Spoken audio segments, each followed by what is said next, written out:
folks. Welcome to the Buckmasters Outdoors Podcast, and I got my old hunting buddy, Mr. Troy Landry, with me today.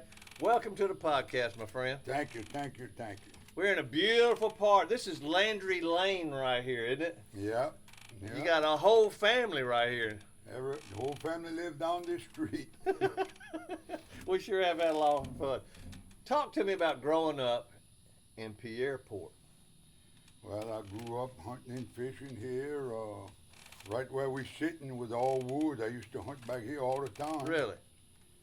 And when my uncle and my dad bought this from a family member that was old, I told my dad, I said, I want the last piece in the wood, way in the back. And there's a little bayou right there. He said, you crazy? He said, you can't even get back there. He said, you gotta cross a bayou to get there. I said, well, that's why I want it. I want to be as far in the woods as I can get. Well, how many family members would you say you had here to all the way to the store? Oh, most probably about 20. 20 family members right here in one little stretch. All my brothers, some of my kids, all my nephews, my mom and dad. Really? Wow. Well, talk to me a little bit, because a lot of folks see you on Swampy, but you're basically in the crawfishing business. Is that correct? Is that one of your major businesses? Yeah, crawfish has been a major part of our lives since I was a commercial fisherman, and after Hurricane Andrew in 1992, we had a bumper crop of crawfish, and I couldn't sell half of what I was buying. So my mama and my wife would started calling restaurants around Baton Rouge and New Orleans and getting orders. So we started peddling our own, and one thing led to the next. Then we got hooked up with some friends of ours from Palmetto that had a big processing plant, and we would send them 18-wheeler loads of crawfish every day. They would spot us an empty tractor trailer, and they'd pick up a full one every day, 6 days, sometimes 7 days a week. And we started that in 1992, right after Hurricane Andrew. Okay. Wow, so y'all been doing it a long time. Now, these crawfish, how far across the country does your particular crawfish go? These going to restaurants? Oh, yeah, they go all over, restaurants, seafood markets. You know, growing up, and even in the 90s when I started our crawfish business, the family business, it was almost all local crawfish. Now, by overfishing and over-harvesting, we're depending more and more on the rice field crawfish now. Oh, okay. We still catch a lot of wild crawfish, but not nearly what it was 30 years ago. Yeah, nothing. The techniques changed, the way we fish them now, and we got better equipment, better traps, and really and truly, we're putting a hurt on the wild crawfish population, and so now we're depending more and more on the rice fields. Okay. But is that, I mean, what season is the crawfish season? It's not all year round. No, it's not all year. The rice fields usually kick off in October and November. We usually start in November. We start at the end of November, the Monday after Thanksgiving. We open the crawfish down. And the rice fields will play out about June. But over here with the wild crawfish, we'll buy till August, sometimes all the way to September till alligator season. Really? Yeah. And these are the crawfish you would get in restaurants in the southeast somewhere? Right, that's right. How about that? All right, so let's talk about the gator hunting. When did you get into the gator hunting? I know you love to hunt and stuff, but when did the gator hunting take place with the Landrys? Well, in other words, we didn't have a legal alligator hunting season here till in the 80s. In the 80s? Early 80s. Okay. And a couple of my friends started before me in the 80s, and they would only get like 1 or 2 tags for like thousands of acres of property. So it really wasn't worth messing with. But in the late 80s, they kind of loosened up on the restrictions. They started issuing more tags. So that's when I got involved. I figured, hell, I want to get in on some of this and make some money, because they was paying good money for skins. And they'd actually pay us more when I first started if we skin our alligators, because they didn't want the meat. They just wanted the skins. Now, if you skin them, they don't want the skins. They want the meat. Oh. It's flip-flop. Flip-flop, don't you, huh? The meat's worth more now than the skins. How about that? Now, alligator season is what, September only, or is it? It usually starts the last week of August, and it would go till the last week of September. But then 2 years ago, since the prices on alligators crashed, a lot of people are starting to do guided hunts and stuff like that. So the state actually extended the season 2 weeks into October now. Okay. So instead of 1 month, you got a month and a half now. So you're doing crawfish, and then you're doing the gators. Yeah. And then you finally go hunting to have fun. We usually take October off. October and the first half of November. But yeah, we kind of rest a little bit and do a little hunting and all that. All right. You've been doing this a long time. What would you say is the scariest thing you've seen happen to you or during your gator hunts? Scariest thing. Besides what happened today with us. Well, that might be it. Yeah. Well, we've had some scary minutes where things got real ugly out there. Alligators almost got bit by alligators a couple of times. Got bit a couple of times. Really? Jacob sank his boat a few. People don't realize that, but there's so many things that can go wrong. So many things. I got a friend that was fighting a big alligator, and he was in some branches of a tree. And right when he was about to shoot, he put the gun on fire, and when he leaned in to take the shot, a branch or something, he said they had branches all over his face. Something hit the trigger, and he shot himself in the leg. I mean, wow. There's a lot of danger out there. It's very dangerous work, very dangerous. You got to be careful. And Yeah. we have been very fortunate. None of us has never got seriously hurt, but it's come close quite a few times. But what is the poundage of the jaw pressure on a gator? Oh, Lord, man, them things snap. I had one time in the woods back here. I was feeding him. I would feed him every once in a while, roadkill, and I'd bring the grandkids with me to go feed him. And I threw him a big raccoon one day, and he snapped, and he missed that raccoon. But when he snapped, it sounded like a shotgun went off. He said so hard, pow! And it made me realize right then and there the power of them jaws. Oh, yeah. It was unreal, the sound it made. Yeah. Well, I mean. Oh, if you'd have had your arm in his mouth, you wouldn't have an arm left, I promise you all. They got such a bite. Well, today, as I said, we got a chance to go gator hunting today, and you got a guy from California would love, meeting Joe. And you call them tree shakers, right? That's when you see the gator pulling on the tree. Yeah. Well, you got that gator up, and old Joe was getting ready to go. And a limb broke, and he went straight in. And for about 5 seconds there, we all kind of caught our breath. So Joe is in the water with the gator that you just caught, and it was getting ready to get ugly, wasn't it? Oh, yeah. Thank God Joe got out the water as fast as he got in it. So we called old Joe, not tree shaker, limb breaker. Yeah. Because he broke that limb and fell right in with that gator. Yeah, he leaned, he put his weight on a branch, and he didn't realize the branch was rotten. Yeah, well. And he put all his weight on it, and he fell in. What a good sport he was, and that was, it worked out. Thank God nobody got hurt, but it's a dangerous deal. He There's no fell question. in on top of a 10-foot alligator. Yeah. Scraped I told him up if it all would have his been me, hands. you would have seen me walking on water. I'd be out of that water so Man, fast. he just about did it. He just about walked on the water. But he had scraped all the skin off his hand. Yeah, and well. messed himself up bad. He got lucky.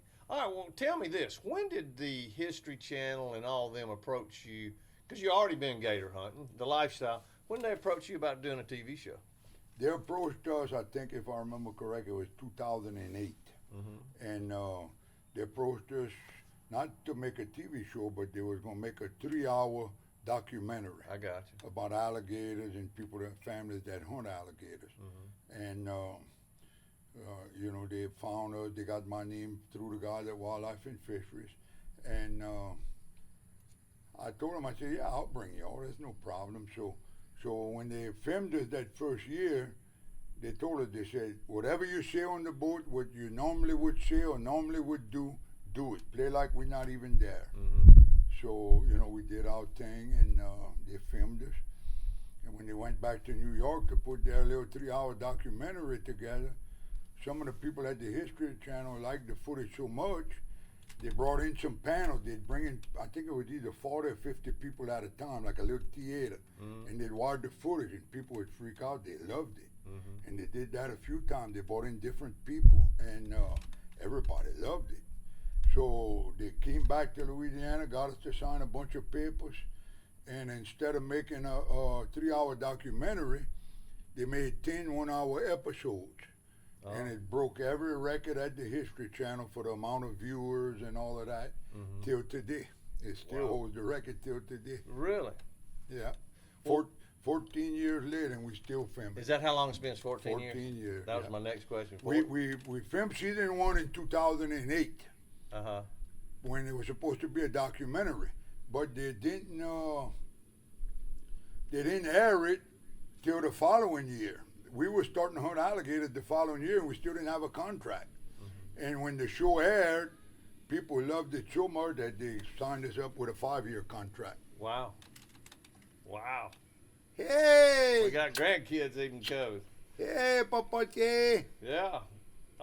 Talk to me about this. What would you say is the biggest difference in gator hunting and TV gator hunting? Well, there's a big difference between gator hunting and TV gator hunting, because when we would hunt before the show started, we would run lines a lot quicker, okay? And, you know, even in season 1, when there was supposed to be a documentary, we'd shoot a lot of gators the first chance we had. And then when they came back after season 2 and 3, they started asking, look, we need you all to slow down a little bit, let the camera guys get into position, and give us a few more minutes. Fight it as long as you can. Right. So it slowed us down a lot. Gotcha. But thank God for the History Channel, because without the History Channel, the price of alligators is down to nothing. We'd be starving to death right now. Right. I mean, alligators ain't worth nothing no more. Well, that's, like I said, deer hunting and deer hunting TV is a whole different ball game. Right. And you've had a chance to deer hunt, but you've also had a chance to do a TV show with us. It's a Right. whole different ball game too. Oh yeah, that's right. You know, the cameras, hey, don't shoot, don't have enough light. So Right. You might see them, but I can't see them. Exactly. You know, and we used to run about 200 alligator lines a day. Now I struggle to run 100 a day. I'm getting older. I'm slowing down on my own. Yeah. But then with the camera people, it slows you down even that much more. Yeah, I got you. But, you know, they pay us good, so you got to slow down and let them get their footage to make it all Oh, worthwhile. I can imagine. Are you captivated about how many people, different walks of life, have been, I mean, just captivated by y'all's lifestyle? Has it amazed you? Yeah, we've been very fortunate. You know, I've had people from all over the world come looking for us. The shows all over the world. It's big in this country, but it's even bigger in other countries. Isn't that something? People from Australia, not long ago, they had a little family from Egypt, Yeah. India, I mean, all over Africa. They had some people here a couple of days ago from South Africa. Big fans. Isn't that something? It's all over the world. It's amazing. Well, let's talk a little bit about how you and I met. And it's kind of a pretty cool little story, is that my producers were watching Swamp People. And what did they notice on your boat? I had put a Buckmaster sticker logo on the front of my windshield on my boat, probably in the 90s. If I was willing to guess, I'd say it was probably in the mid-90s, I'd imagine. And you've been watching Buckmasters for a long time. That's what you told me. You had 2 shows you watched, Walt Disney and Buckmasters. Yep, that's right. Well, that was so funny to listen, because my wife and I was watching American Idol, okay? But my boys were watching Swamp People. So when we called and said, hey, would you like to come to the Buckmasters Expo? And you said, sure, I'd love to come meet everybody.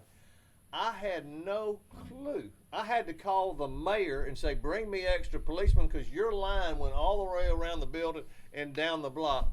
And the little old ladies that were at my church, I was going, what are you doing here? She said, Troy Landry's my hero. I love Swamp People. So I learned right off the bat what reality TV goes to the masses compared to our little world in the hunting TV.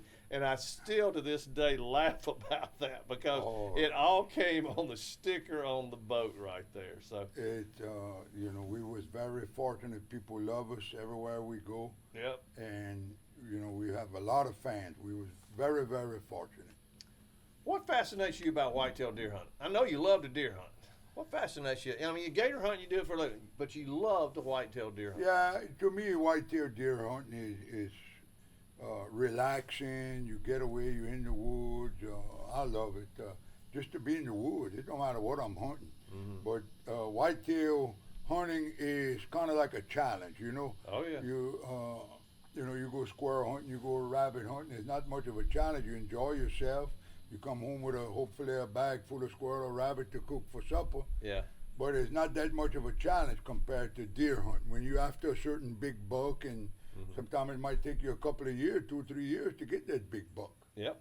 And you know, it's to me it's a challenge, but it's also very peaceful. Yeah, it is. Yeah, it is. Now talk to me about the Cajun lifestyle. What is there about the Cajun lifestyle that loves to cook? Y'all just love to cook. We like to cook. We like to eat. We love to eat. Okay, we gotta cook to eat. We wanna eat our own food. We wanna eat. We wanna cook so we can enjoy it. And I love to cook. You know, when I got time, I love to take my time and cook all afternoon. But yeah, it's my mom and dad both cook a lot. My brothers, we all cook a lot. I know. Well, you got me to eat Gator Tail, and most folks know I'm the pickiest eater of all. And you slid it in as some fried chicken the last time I was down here, and you told me I was eating chicken. Then after I ate it, you said I ate some fried gator, so you slid that in on me. Alligator's good. But today I went right to it. It was good. Alligator's good. It's delicious. It was. And today we deep fried it, and it's good deep fried, but that's by far not the best way to eat it. Oh, really? Man, there's so many more better ways to cook it than deep fry. Really? Deep frying is easy, Yeah. and it goes far if you got a lot of people to feed, Uh-huh. but that's by far not the best way to cook it. I got it. All right, one last thing. What's on your bucket list? Troy Landry's bucket list that you would like to do before you go to the big sky? Troy Landry's bucket list. I don't know. What's I wanna retire. My wife retired about 2 years ago from school.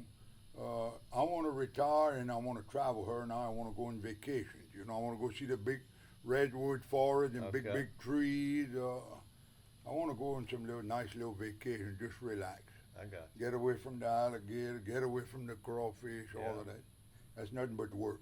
I know. And as long as I remember, that's all we've done all our life is work, Uh-huh. work. So it's time to slow down a little bit and relax. I don't blame you. Enjoy the grandkids. That's the most important And thing. that's kind of what I'm doing. It's kind of our third life and stuff. Yeah. But I want to personally thank you for your friendship. You got a wonderful family, a wonderful lifestyle, and thank you for letting Buckmasters just be a small part of it. Well, I'm glad. I'm glad y'all are part of it, and I hope y'all enjoyed my friendship and company as much as I enjoyed y'all through the years. Absolutely. All right, my friend. All right, Thank buddy. you, sir. All right, folks, that does it for this week's Buckmasters Outdoors podcast. We got a lot of good ones coming, but this is my man right here, Troy Landry. Shoot 'em. Y'all stay tuned. We'll have some more good podcasts coming soon. It's a big one. Shoot 'em.